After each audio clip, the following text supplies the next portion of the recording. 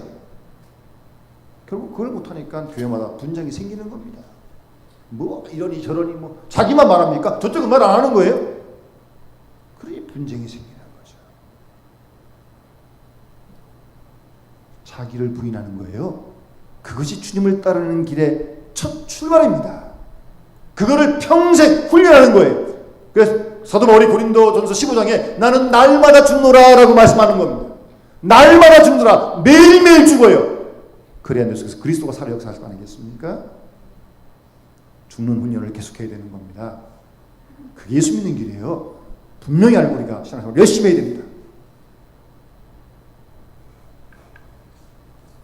그런 애통, 그런 회개를 말씀하고 있는 것입니다. 지난주도 우리가 보았지만 그 바리새인과 세리, 거드름 피는 바리새인에 비해서 세리는 하나님 제가 죄인입니다라고 감히 고개를 들지 못하고, 그런데 주님은 그 세리의 회개를 받으시고 하나님 앞에 세리가 의로운 사람이라고 칭함을 받게 됩니다. 내가 죄인입니다. 내가 죄인입니다. 감히 고개를 들지 못하고요. 이러한 애통함이 복의 근원이고 의롭다 하심의 시작이라는 것을 잊지 말아야 합니다. 우리가 잘 아는 다윗, 그는 결코 성경을 보면 의로운 사람 아니었습니다.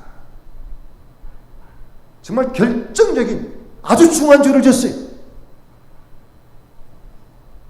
그러나 다윗에게는 애통함이 있는 죄인이었기에, 눈물이 있는 하나님의 사람이었기에 성경에 가장 많이 나오는 사람이 다윗입니다. 다윗의 이름이 성경에 800번이 나와요. 800번. 사랑과 정직과 충성과 복받은 사람의 대표로 다윗의 이름이 지적되는 것은 다윗의 의로운 행위가 아니라 다윗의 진정한 회개와 거짓 없는 그의 눈물에 있었다고 믿습니다. 회개는 결코 순간적인 감상이 아닙니다. 이러면 안 되지, 뭐 잘못했다, 순간적인 감상이 아닙니다. 느낌이 아닙니다. 일생을 두고 다윗은 그가 겪은 사건마다 계속적으로 회개했으며 회개의 마음으로 평생을 살아가는 거 아니겠습니까? 다윗이 아들 압살롬이 자기를 반역할 때도 아무 원망 없이 왕의 자리를 내놓고 피난길을 떠나게 됩니다. 시므이가 다윗을 막 저주합니다. 막 부하들이 막 죽이려고 합니다. 놔두라고. 하나님이 저주케 한 것을 놔두라고. 그럴 때 다윗의 마음이 어떤 마음이겠어요? 그런 표현은 성경에 없지만 그때도 하나님께 회개하는 마음이 있었던 거 아니겠습니까? 일평생 회개하는 마음으로 살아갔던 것입니다.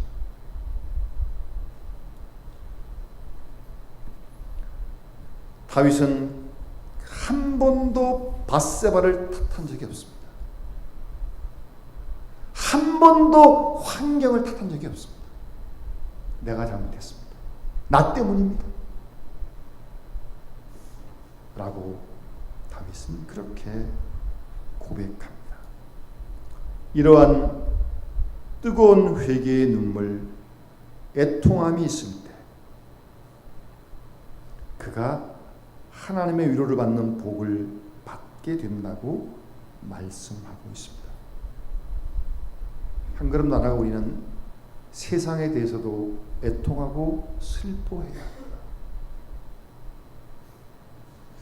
세상을 떠났습니다. 제가 존경하는 목사님 한 분은 은퇴하시고 새벽기도 하시고 신문을 받아보시면 여러분 신문에 끔찍한 일이 참 많이 일어나잖아요. 그 신문을 가지고 성전에 들어가서 우십니다. 하나님, 우리가 사는 세상이 이렇게 됐는데 이것이 다 우리의 잘못입니다. 라고 하시면서 우세요. 여러분, 요즘 세상에 일어나는 일을 보세요. 참 무섭습니다. 끔찍합니다. 이런 세상을 보고 우리가 바울처럼 동족을 위한 아픔처럼 눈물의 연재 예배처럼 애통할 수 있습니다. 나 하나 괜찮으면 괜찮은 겁니까? 우리가 이 세상으로 살아가고 있는데요. 또 우리 자녀들이 살아가야 할 텐데 세상을 보고 우리가 애통해야 한다. 그렇게 애통할 때 하나님께서 위로해 주시겠다고 말씀하십니다.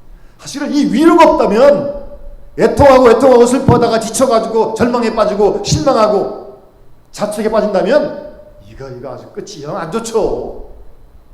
그러나 그렇게 애통할 때 하나님이 위로를 해주시겠다는 겁니다.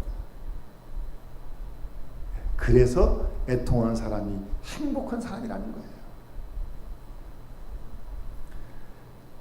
고린도후서 1장에 보면 사도 바울은 찬송하리로다 그는 우리 주 예수 그리스도의 하나님이시요 자비의 아버지시요 모든 위로의 하나님이시다 라고 말씀하고 있습니다. 우리가 믿는 하나님은 위로의 하나님이십니다. 애통하는 자를 위로해 주시는 하나님이십니다. 우리가 애통할 때 하나님이 이 위로를 경험하게 되고 내가 받은 그 위로를 가지고 우리의 주위 사람을 위로할 수 있는 사람이 되기를 하나님이 원하시는 거예요. 지난 한 주간 마음이 가난한 마음으로 살아오셨어요? 이번 한 주간은 울며 애통하며 지냅시다. 세상의 아픔과 자신의 죄를 회개하는 애통과 그리고 주위에 어려움을 당한 이웃들을 바라보며 정말 애통하는 가운데 오늘 본 말씀하시는 하나님의 위로를 세상에 주지 못하고 어느 누구도 주지 못하는 하나님의 위로를 경험하고 위로받으면 또 그 위로를 이웃에게 같이 나눌 수 있는 위로의 삶으로 살아가는 하나님 나라의 거룩한 백성들이 다 되어주시기를 주의 이름으로 축원합니다. 주신 말씀 기억하면서 292장 우리 찬양 부르면서 봉헌하도록 하겠습니다.